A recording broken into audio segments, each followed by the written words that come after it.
This weekend for us is all about connection. That shouldn't be a shock for those of you who know natural lifemanship. About connecting with ourselves, and that's really what body-based therapies are all about. And the risk sometimes when we think about body-based therapies is that we're so inward-looking, right? And we're focusing on what's happening with our own bodies, our own physiology, our own thoughts and feelings, sensations, all of those. And sometimes what happens, if we're not careful, is that we can then forget about the main point, which is also relationships with others, right? So in relationship, we talk a lot about our relationship with our Creator, whatever your spiritual belief system is. So this weekend is about connecting with myself so I can connect with others. And horses fall in that. Animals in general fall into the others category, okay? And so what we're going to be doing our really best to do, and this is a risk, this can be hard, is we're going to still interact with horses all weekend. We have horses in the breakout sessions. We'll have horses in some of these large group presentations that we're doing. And, you know, the risk is that none of these horses have we built a relationship with for sometimes any amount of time. I don't know if, do you know this horse a little bit? No. No. They said just grab one of the horses in there and, right? So the picture that I'd like to start painting is connection is on a continuum, right? And it's through connection and relationship that we change and we grow and we heal. And sometimes we have deep, deep connection in an intimate relationship, and that's deeply healing. And I can remember times, though, that I've had an interaction with somebody at a grocery store that was connecting, and it helped me for that day. I have a couple moments that will bring tears to my eyes, actually. And there was somebody who I don't know their name, and I don't even know anything about them much. I mean, sometimes I know a little bit of story. It's funny, you'll know story, but not the name. So the deal is, in any interaction, I can come into that interaction with power, domination, and control. I can go to Walmart and I can interact with the checker in a transactional kind of way. And it's just a transaction. They're just doing something for me, right? Or I can connect. And sometimes connection is nothing more than eye contact and something that's internal, right? So that's what we're talking about this weekend, is starting to build in these interactions that we have with each other. Some of you will leave with deep connections, but we probably won't connect with 120 people on that level. My hope is we all connect on some level here, and with the animals that we're going to be working with. So when we're working with horses, it's the same way. It can be a transaction, or it can be a connection. And our goal is always for it to be a connection, and to avoid transactions with horses, because we want their day to be better and we want ours to be better, and we know that that happens through connection, not transaction. We're going to be learning about a lot of modalities, right? None of us will be trained in sensory motor psychotherapy or somatic experiencing, EMDR. We've got so many cool different models of therapy here. My hope is that we get tools, that we all go back with tools, but even more than that, that there's something about this conference that just awakens your imagination. There's so many places to go in equine therapy. And you know, Tim and I get to hear it all the time through consultation with many of you who are going through our certification process, and hear the really cool things people are doing out there and the ways that they're blending other modalities with this work. So that's one hope, is that you leave going, oh my God, there are all these amazing options, right? The other is, I hope you find the place you're gonna spend money next. I don't mean us. I mean There are some really amazing trainings out there, and the people that do this work really well are the people that have gotten lots and lots of different training and different modalities, learning about trauma, and so you'll get some hopefully amazing exposure to some of the modalities that we think blend really well with equine therapy. A lot of these body-based therapies are a perfect match. You want to add anything to why are we here? Well, you know, a lot of us are on our own personal journey. We all are. And the way we get to where we want to go can look a million different ways. I, for one, am in recovery from cowboy dancing. I've been going to a cowboy dancing group. It's a 2-step program.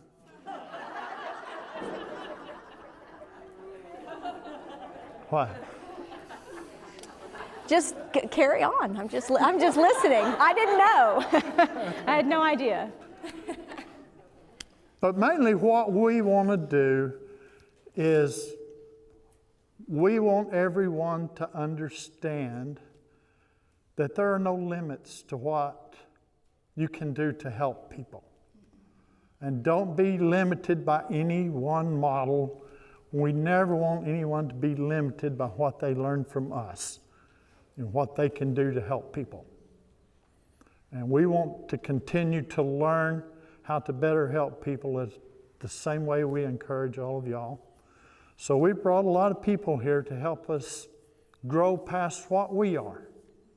And with the hopes that someday we're all going to be so wonderful at this that none of us will have a job.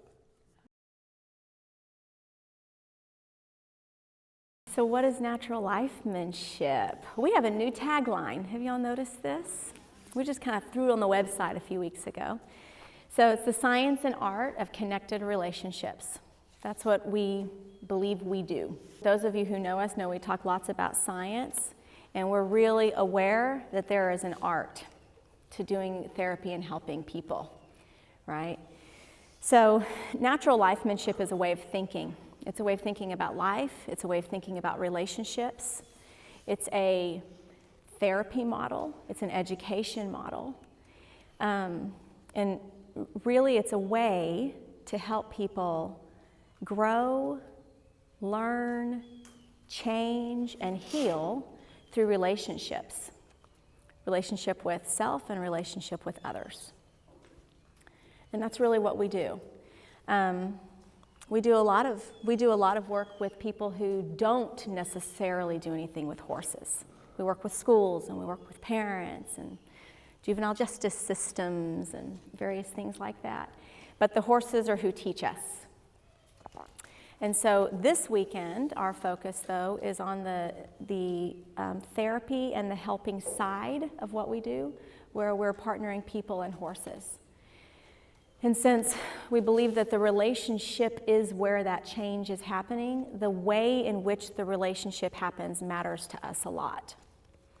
The way that connection is built with horses matters a lot. Historically, we have not interacted with horses in a way that most people would consider healing. We have operated out of a place of power and domination and control a lot, okay? So we'll be talking a lot about partnership and connection and relationship this weekend. And over the years, of course, there have been a lot of people that make a living teaching you how to be kinder in the way that you dominate a horse. And we're not about that. We think control is bad unless you're using it on yourself. So no matter how kindly you control a horse, it's still control. And in the horse training world, they've gone from physical abuse to emotional abuse, where they will even say, if I can control a horse's feet, I can control his mind. Controlling someone else's mind is emotional abuse. And we're not interested in controlling a horse's mind. We're interested in a horse figuring out how to control his own mind. and helping them get to the place, just like with our clients, where they can use their entire brain to do that, not just the survival parts of their brain. So we're going to be talking a lot about that. Most of the stuff that we're doing this week during this conference is to help you learn how to help your clients get better control of their own minds, starting at the bottom and working their way all the way to the top. So a lot of the stuff that we're going to be doing today or this week is going to be about regulating your own brain, where you can control what your brain is doing to you instead of turning that control over to someone else, and instead of having to control someone else, which is exactly what we try to do with horses, is help them develop the parts of their brain that allow them to control themselves, and both of us still remain safe in that interaction. This is the hardest thing for most people with horse experience to really buy into, is that a horse has the ability to appropriately control himself. Doesn't have to be controlled by me or anyone else. But like a 2-year-old child, we have to help them develop the parts of their brain that make that possible, because they're not born with those parts of the brain well developed, just like a human child is not born with the ability to do calculus. They have to develop those parts of their brain to make that possible. And a lot of our model is how do we help horses and people develop those parts of their brain that make that self-control possible. All right, so we put just a few of the basic principles that we're going to operate off of over the weekend. So the first is that a good principle is a good principle regardless of where it's applied, okay? So when all the time in consultation, when we're having conversations with people and they say something about something related to a horse, we say exactly that, but put a person's name with it, and does it work? So do the principles that we're using, do they work everywhere? Do they work with the animals we interact with and also the people, okay? The other is that if it's not good for both, it's eventually not good for either. Okay, mull it over. We're going to come back to that lots this weekend. And then the other thing that we put there that's really connected is healing at the expense of another is not true healing. So if it's bad for the horse, but it's good for your client, then is it really good for your client? And so we have to start thinking about. These are the things that we're starting to think about as we even think about animal welfare. There's lots of conversation right now in this field about welfare and how it affects the animals. So without talking at length about this, if it's a welfare issue, I would argue it's also a clinical issue. If it's a welfare issue, it's also an issue for your client. Okay? We're going to come back to that some this weekend as well. All right. We are going to jump into some quick brain stuff just to make sure we're all on the same page. Some of you have seen this a billion times. We're going to be the entire weekend coming back to some really simple brain stuff, okay? We've done a lot of learning with a guy named Dr. Bruce Perry, and he divides the brain into these 4 sections, okay? So brain stem, and you have lots on this picture here that has the nice colors. This comes from Dr. Bruce Perry. Brain stem is the part of the brain that handles all of our automatic functions, okay? Things that we typically don't think about. Breathing, heart rate, appetite, those kinds of things, okay? Muscle tension. Diencephalon in midbrain is the part of the brain responsible for movement, okay? Limbic system is connection. This is extremely important for what we're going to be talking about the whole entire weekend, okay? It's the part of the brain responsible for relationships, emotions, feelings, connections, what we're going to talk about a lot, attachment, we're going to talk about attachment here in a little bit too. And then neocortex is the part of the brain responsible for thinking, okay? The most important thing here, and I want you all to think about what we just did with Mary, okay? The first thing, what was the first thing Mary, when we did our circle over there, what's the first thing Mary asked us to do? Yep, she asked us to listen, to get grounded, to sit, and just let things come in. That's what this is here when I say passive input.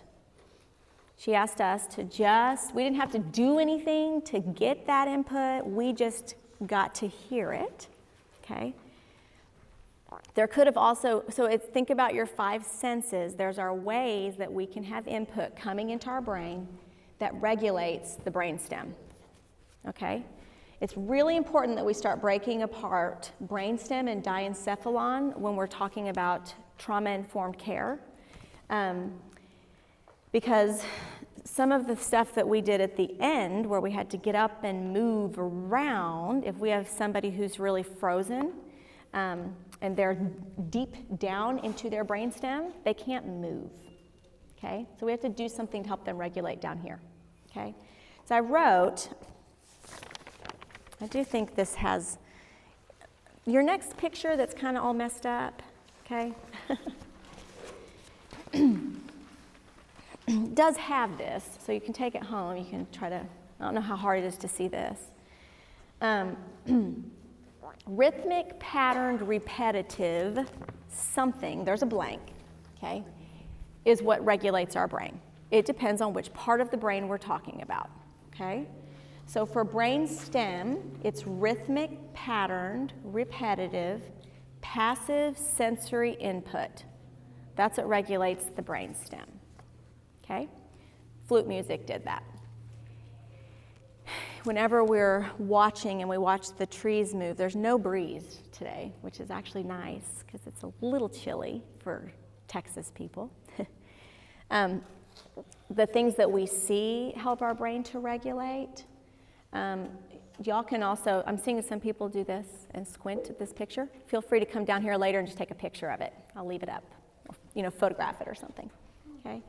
So we're going to come back to this all weekend, okay? It's that passive sensory input, the things that we see, the things that we feel on our skin, the sounds, tastes, smells, all of those. Rhythmic, patterned, repetitive. As we move up into the brainstem, then it's rhythmic, patterned, repetitive, active input, meaning I have to do something to get that sensory input. So it's movement. I put movement, it's really small here, but it says movement, okay? This is if I wanted to regulate by swaying a little bit, right? Doing something like this. If I want to go for a walk, go for a bike ride, okay? All of those things. Then relational interactions that are rhythmic, patterned, and repetitive is what will regulate the limbic system. Rhythm is predictable. I should have put in parentheses here, predictable. So predictable relational interactions. And we're going to do a little bit here with this horse. And then these predictive, rhythmic, patterned, repetitive, cognitive interventions are neocortex. We are not going to hang out here a whole lot this weekend. You're going to be having to engage this. Sorry, Courtney doesn't like this one. We are going to be hanging out here some, but we're not going to hang out here teaching you how to do this part, because for the most part, when we help people regulate these 3 regions, this part of the brain wakes up and can do what it needs to do. Well, and because a lot of y'all have come to our trainings, and we understand the limited ability you have to engage that part of your brain. I'm not picking out anyone in particular, but you know who you are. All right, 2 words, they're loaded words. We put definitions for on the top of, I think it's the 2nd page, back of that page. We're going to talk about these words all weekend, so we might as well just get them out of the way, okay? This first one is the word self-regulation or regulation. We're going to be talking about it all the time, okay? There's actually a lot of definitions for this word, but I picked one from Dr. Perry that I like. It says, when we act in response to the sensations and feelings that arise from our brain's alarm systems. So most of us, when we think about self-regulation or self-control, we're thinking about something like, okay, I got really angry this morning, right? And I managed that anger, right? I did not hit anybody, throw anything, throw a chair, whatever. I didn't smear poop all over the wall. It's one of the favorites of some of the kids Tim and I were singing a while back. So I didn't do any of those things when I got angry and dysregulated, right? That's a feeling, and I managed it. What we forget about sometimes is this idea about sensations, and I want us to think about sensations as well, okay? So it's as simple as I feel hunger, and so I eat. I act in response to a sensation that I feel in my body, okay? We're talking about trauma-informed care, right? That's a lot of our training is in trauma. And people who've experienced trauma often don't feel hunger. Or if they feel hunger, they figure out how to not feel it, and they don't do anything about it. So that's not regulation. Self-regulation is when I feel that sensation, I do something. I feel cold, so I put on a jacket. Tim and I had a client many years ago, we were in New Mexico, that came to sessions when it was like negative 20 degrees in t-shirts, right? Because she did not notice those sensations in her body, okay? So sensations happen here. This is these lower parts of my body. I feel hunger, I feel cold, I feel sensations in my body. Regulation is when I notice it and I act in response to it, okay? Same thing with feelings, right? I feel a feeling, I notice I have the feeling, and I act in response to that feeling, as opposed to it hijacking my whole world. Same with sensations, okay? Children start learning this kind of stuff at a really young age, right? It's like at a 2-year-old they say, hey, I'm hungry, and you say, okay, snack time will be in about 10 minutes. And they learn that they can feel hunger for a little bit of time, but that they will be able to act in response to that hunger. Okay, so y'all can, the way I just said that, you can see where if that's not what happens, what starts to happen to our system. Okay, another way to think about self-regulation, it's right there still, is the neocortex, this part of the brain, so this is the reasoning part of the brain, is able to guide all of this, okay, or override all of this if necessary, okay? So maybe I have a feeling of anger. We'll use that example again. I have that feeling of anger, and I want to, I have a feeling of wanting to throw chairs and cuss somebody out, right? But maybe my neocortex in that situation does actually override what I'm wanting, what my body is wanting to do in response, okay? So in order to do that, we have to have an integrated brain. So that's sort of our next word, okay, is integration. We're going to be talking about that a lot. So brain integration is basically the brain's ability to communicate across regions smoothly and effectively, okay? So just think about, we're supposed to have these connections throughout the whole entire brain that make it possible for the brain stem, for example, to communicate with the neocortex, right? Or for the limbic system to be able to communicate with the neocortex. So there's linkages, right, between I can have a thought and a feeling at the same time. I can have a sensation and a thought at the same time, okay? And so many of the models of people that will be teaching you things this weekend will use other language to talk about some of these same concepts, okay? But people will be talking, tomorrow, Yvonne and I are presenting on EMDR. And we're going to be talking about, basically, with different words, how do we get the connections throughout the brain that we need so that the whole brain works together, okay? And Tim sort of said that a minute ago, too, and he said we want the whole brain to be working. And that's integration, basically. We spend, in our trainings, at least 2 days talking about the way that we build the relationship with the horse, okay? We're about to do a crash course in about 20 minutes here, okay? So the primary goal, Some of you may have already seen this picture. Some of you, even if you've been to a training, haven't. This little Venn diagram. We talk about attachment and detachment, and that our goal, no matter which one we're in, is connection.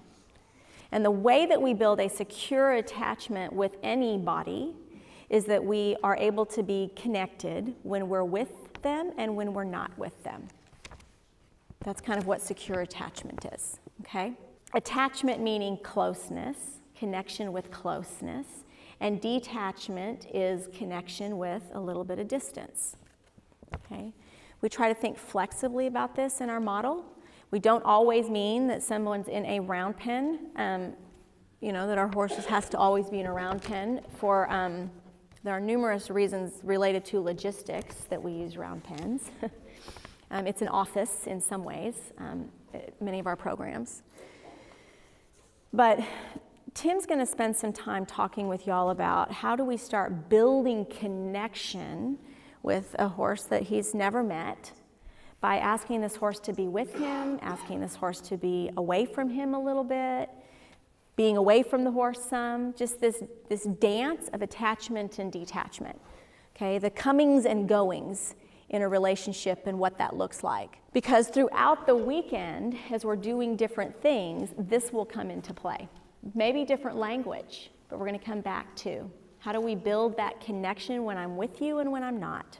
And variations, right? Everything that we teach is kind of on a spectrum. So the hardest thing we've noticed for a lot of people is understanding that it's okay to make a request in a relationship. It's okay to request what you need in a relationship.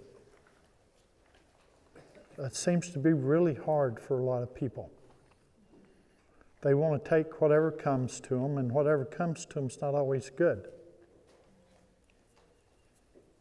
So making that request is doing something for the relationship.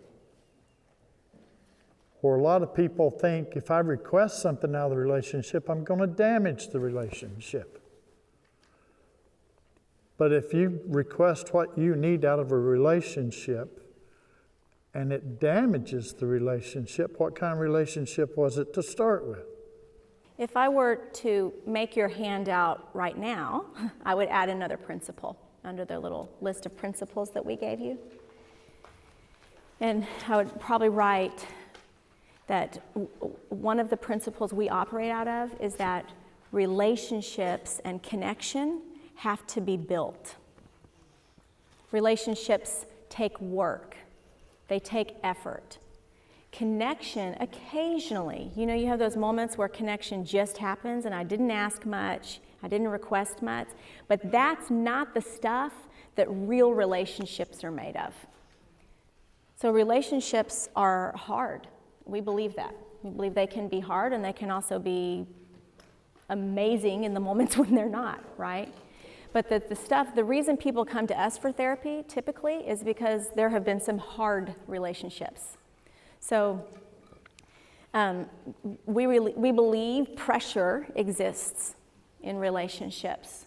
We believe we have to make requests. We have to ask for things. And that we have to kind of, there's that dig deep in your soul at times in some of the relationships we're in when you want to quit because they're so stinking hard, right? That those are the times that we dig the deepest, and those are the relationships that can be so transformative for us.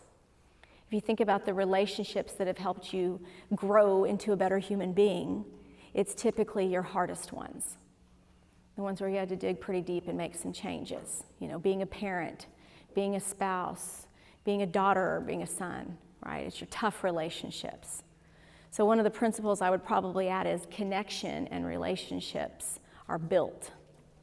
It's not something that just happens. So it would be very abusive of me to go in this pen and make this horse just do whatever I want out of the relationship, wouldn't it? So I want you to think about this.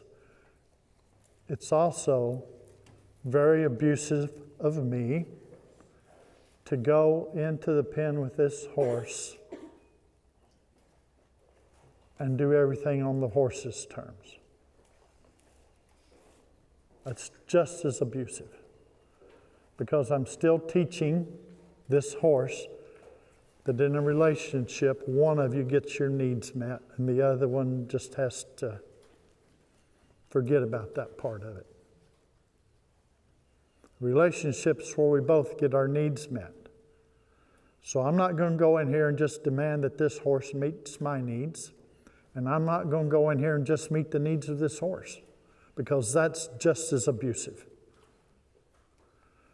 I've seen lots of kids who have been taught that relationships happen on their terms.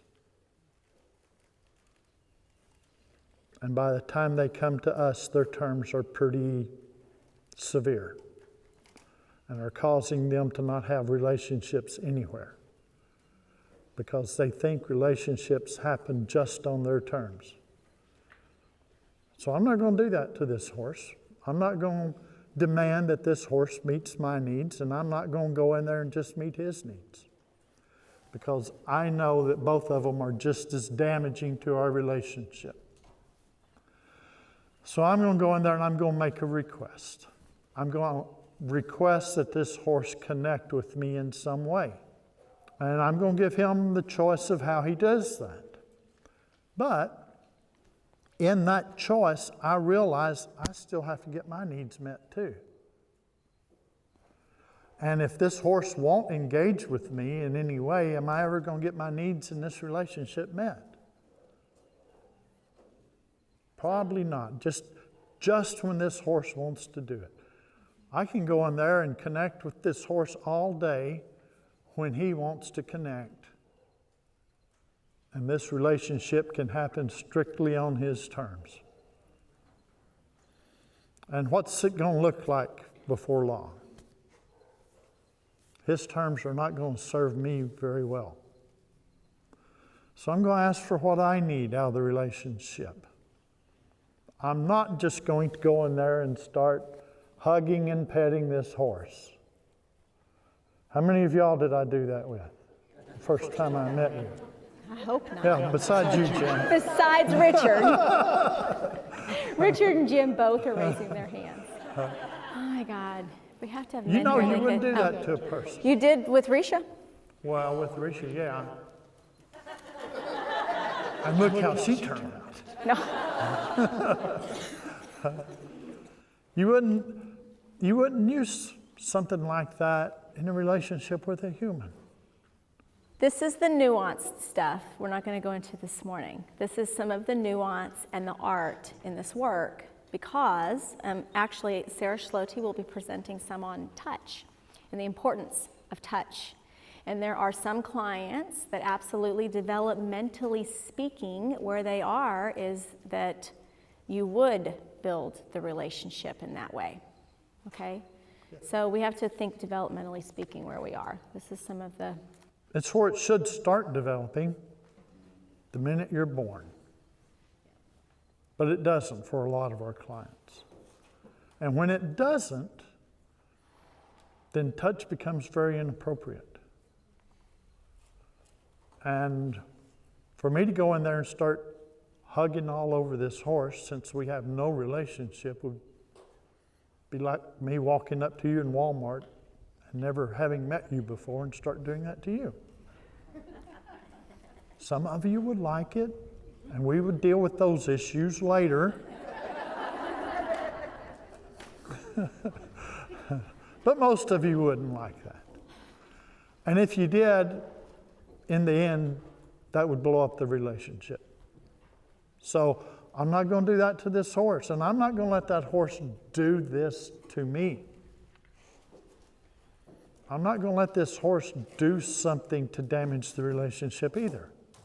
So I'm just going to go in and ask this horse to engage with me a little bit, and we're going to try to do some connecting through attachment, where we're being together and being connected. And this horse already telling me some things. He's already telling me that, yeah, I'm not afraid of that connection. I'm willing to do that, which is good. I like for them to be willing to connect. I just don't want them to only be willing to connect when it's just on their terms. So I'd like for them to be willing to connect with me when I ask them to.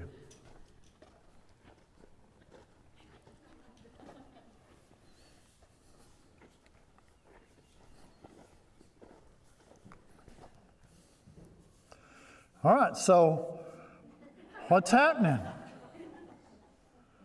This horse that I've never met before is willing to connect with me, willing to attach to me,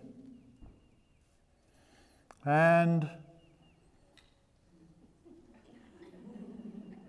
when it's on his terms, we get to find out how he wants to do that. Then that's okay. I need that information. I want to know how he feels about things. And when he says, I'd like to connect, I'm going to connect with him. But I know that this connection is not going to be real secure until we can be connected when we're not together.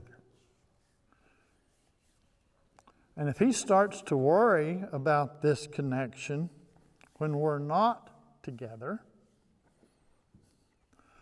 and is going to start trying to control how this connection happens all the time, where it's only happening on his terms, and that's going to get to be a problem sooner or later. Right now it looks pretty sweet, doesn't it? And I really haven't asked this horse to do anything yet. Have I? I haven't. It's nice that we can get connection without even having to ask for it. That's really nice. But sometimes it's nice to get it when we need it, not just when this horse needs it. And if this horse is so insecure about not being attached, then he's going to really start to try to control me instead of controlling himself. But if that's the way this relationship continues to build, then he's going to start having some behaviors that look like he's trying to control me a little bit. This horse doesn't seem to have a whole lot of worry about that. He seems to be fairly securely attached. So let's test it. Can he stay connected? Can he stay just as calm? Can he stay in his neocortex when I ask him to detach? Now, the other thing to watch with him, we don't know him. I hate that we've not met him at all, but we don't know this horse. So to watch, what's the difference between doing the task and being connected? Right? Just watch and see if sometimes that's a feel. Sometimes there's something we see right in him. He seems so calm. He has a nice little soft eye. His head's down low. He seems nice and calm. And let's just watch though and see if there's a moment where it ever looks like he's maybe following around, but maybe, I can walk with somebody without connection, right? So just watch it, and y'all are getting to know him at the same time we are. He sure seems sweet at this point though, doesn't he? So I'm going to ask him how he feels about being connected when we're not together. Because what's going to be the problem if he disconnects from me every time we're not together. One, he's going to start not wanting to detach. If we disconnect every time we detach, then detachment becomes a little unsafe for us. If Bettina and I disconnect every time we're not together, what happens? One, she's going to try to keep me from leaving if she knows I'm going to disconnect from her when we detach. She's going to say, well, then don't leave if you're going to disconnect. Or I could choose not to connect when we are together. So that's the To second avoid thing that would the happen. pain of the disconnection, right? Yeah. So let's see how this horse handles detachment. So I'm going to ask him to go away from me now, but I want him to stay connected with me. I'm going to stay real connected with him, and I'm just going to put some pressure on him to ask him to go away. And let's see how he handles that.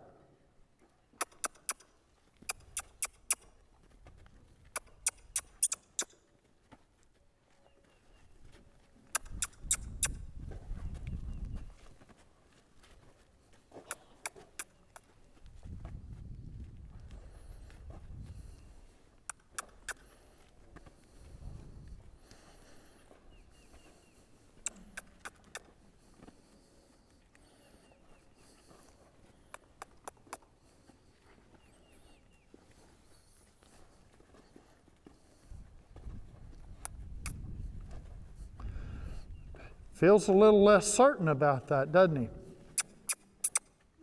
About our ability to be connected when we're not together.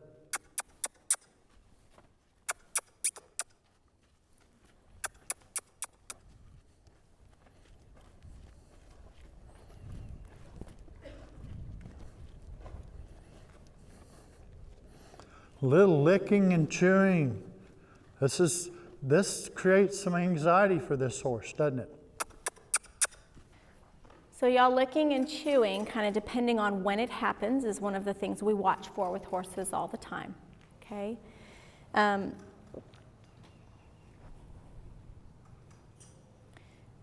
Sometimes when you're making a request and they feel some pressure and they start that licking and chewing, sometimes it's sort of an attempt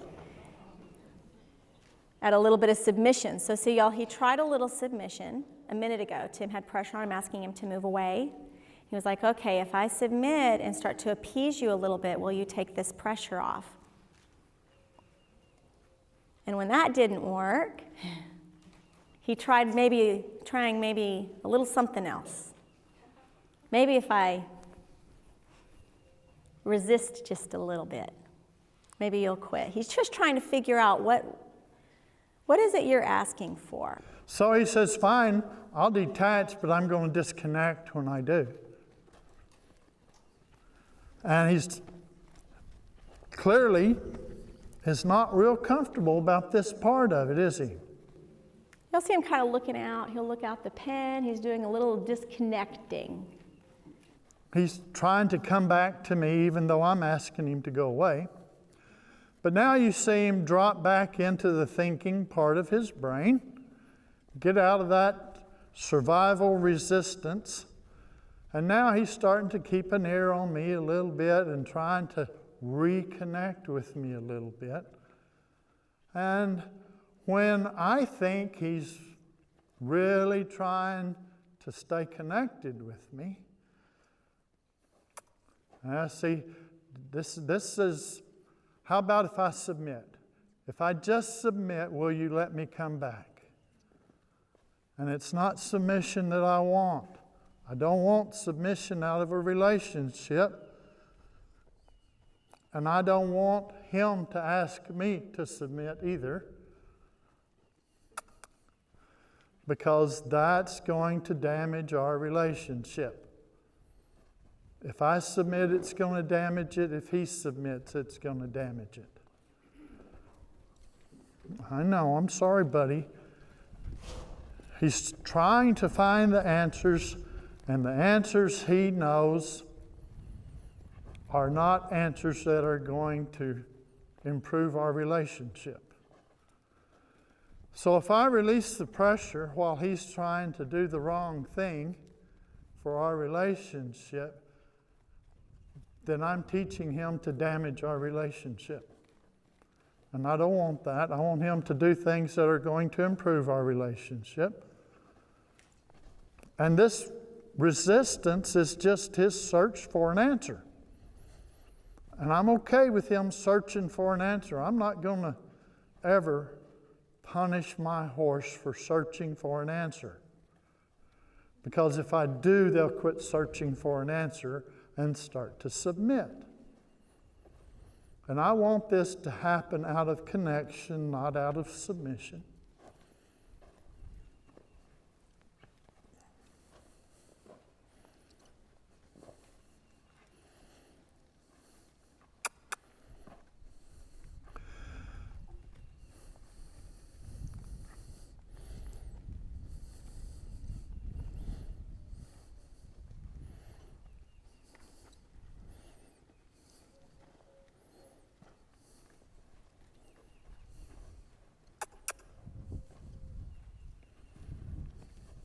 So y'all, anytime Tim starts to notice a little more disconnect, right, where this horse will start to look outside the pen a little bit or anything, y'all notice Tim, he does something to increase pressure a little bit to bring him back. He smooches, a little bit of a smooch. Especially those of you who've been already at some trainings, this little guy's showing us lots. He's really going back and forth between, he's kind of going, do you want me to, there's this, can I submit way over here? Can I throw a little bit of a fit way over here and connection somewhere in here? And he's just trying to find it. So when he's nice and calm and not trying to submit and trying to reconnect, when I catch him in that place, then I'm just going to move my pressure from his middle back to his rear end and ask him to reattach. If he's connected with me, he'll come right back to me when I do that. Did he? Tim, do you think this horse knows what it means when you move pressure to his rear? Probably not. Because y'all didn't do much of that. But that's one of the things he's going to get to figure out in this connection is what is it he's asking for? He won't find that if he's trying to submit, because when he's submitting, he thinks submission is the answer and Tim will tell me what to do. If I tell him what to do, does he have to go into his neocortex to find an answer?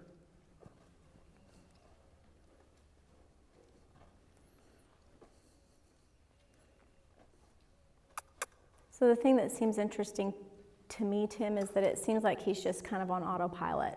He's just moving around the round pen.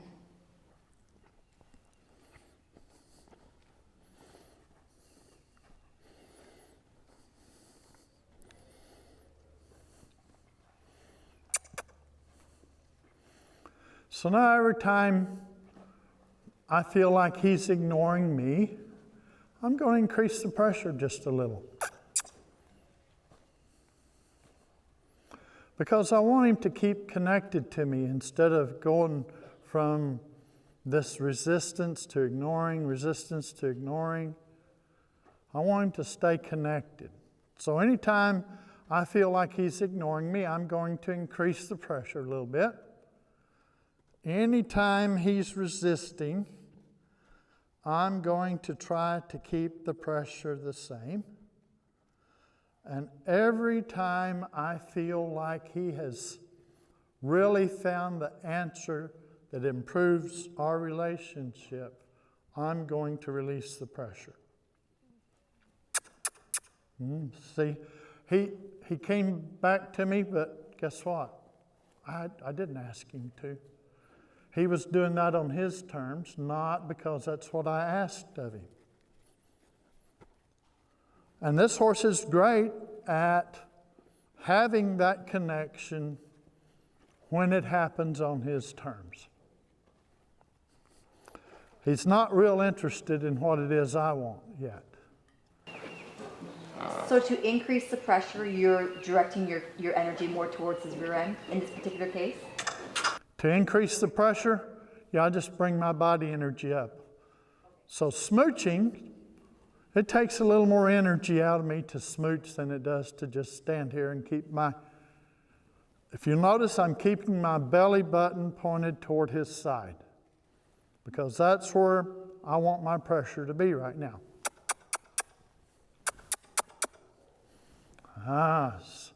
So now, well, maybe I can just stand here and ignore all this. So as he ignores, I have to increase the pressure. And guess what's going to happen? What happens? What was this horse doing just then? He was dissociating a little bit. And when I increase that pressure, he kind of jumps out of that dissociation. If he had been present and engaged at that point, it wouldn't have been such a startled response. That startled response comes from, yep, I just checked out. I don't notice anything. That's dissociation. Tim, did you hear me earlier when I said it seems to me like he's been dissociating for a long time, though, just walking around the pen? Yeah. He's just been on autopilot. Yeah. Dissociation's just checked out.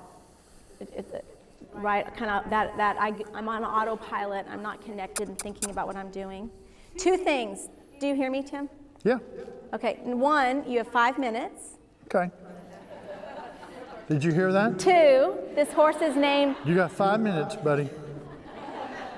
This horse's name is Jack. Jack? Yes. Oh. Well, now that we know that, I can probably put my pressure back here at his rear, and he'll come right to me, won't you, Jack? I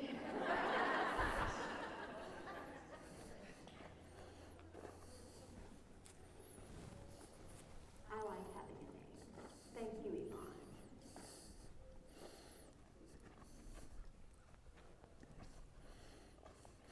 So you see how he's still trying not to connect with me? He's telling me, no, if I can't have this relationship on my terms, I don't want it. If I can't have this connection on my terms, I'm not interested. And I want him to have it on his terms, but not just on his terms. We want to have this relationship on our terms. And we're negotiating what that is right now.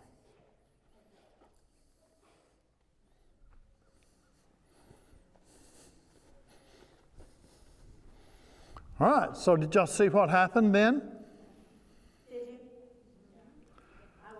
I felt that he was trying to connect that time, so I moved my pressure from his middle back to his rear, and he turned toward me. So this is the start of us figuring out what's this relationship going to look like, and how do we make it work for both of us. So now I ask him to attach with me and follow me.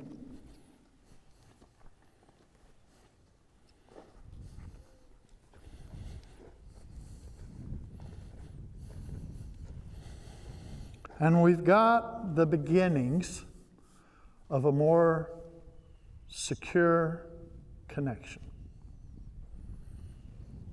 And now he starts to lick and chew. And that's okay, because I don't have any pressure on him right now. I don't mind him licking and chewing after I've released the pressure. It's his way of relaxing. Oh, I got that. I figured that out. And now we get the big, deep breath of, oh, yeah, I figured that out.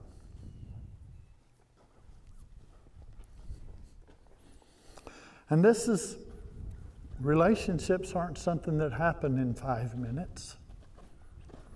They're not something that happen in an hour in the round pen with a horse. It's interactions throughout our lifetime that determine what this connection's going to be like. He's still not just real bought into having this relationship a little bit on my terms, is he? When it was all on his terms, did he pull his head away when I reached to touch him? No. But doing this where he has to think about what I want is a little tougher for him. And you know what? It's a little tougher for me too, to just ask for what I need instead of just take what he wants to give me. But I know we're not going to have a good, secure, attached relationship until it's happening where it's good for both of us. And by me just taking whatever he gives me, that's not good for me, and it's in the long term not good for him either. All right. There's your crash course. Thank you, Janet.